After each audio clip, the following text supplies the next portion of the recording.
Okay, inferential. So, lahat tayo, okay, lahat tayo na-fall dito sa inferential na to. Kaya pala sa math, may inferential statistics. Ba?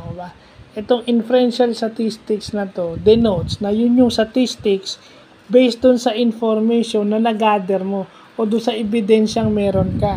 Okay? Kaya nga sa criminology, hindi pwedeng puro inferential ka lang kasi baka yung ebidensyang hawak mo inconclusive. Kasi pag sinabi mong ebidensya, yung hawak mo, yung nakuha mo. Eh, hindi naman lahat nakukuha mo kasi malay mo kung sinira na yung ebidensya pagdating sa criminology. So, ibig sabihin, dapat alam na natin yung, kaya nga nag-ano ko sa mga ganyan, ano yung mga meaning niya. Kasi most pala nung thesis na ginagawa, kaya mas na-appreciate ko yung thesis at saka yung project. Why? Kasi, nandun sa last part yung recommendations, kung ano yung hindi mo natakel, itatakel nung susunod. Kasi kung ano yung ebidensyang hindi mo nakuha, baka nakuha nila. Yung ginagawa pala namin before is inferential in nature. So, yun yung magandang natututunan natin na may mga ganyan pala.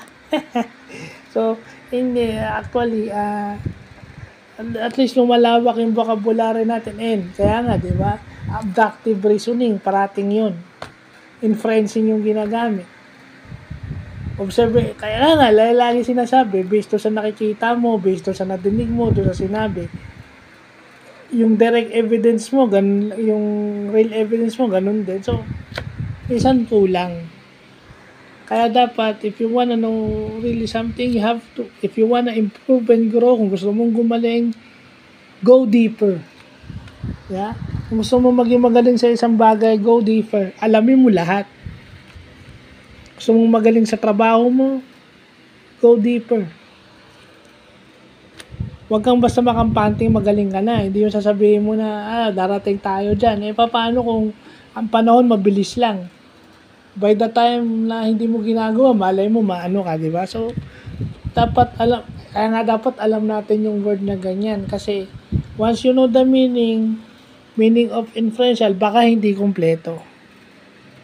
So, yun yung importanteng nalalaman natin ngayong December 23, 2024. So, yan yung mga dapat na inaalam. Dire-research, kung hindi alam, dire-review. Kasi hindi naman rason yung nakalimutan eh. Yeah?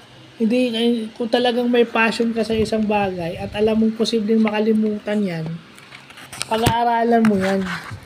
Hindi mo lang laging alibay yung nakalimutan mo. So, yun lang po.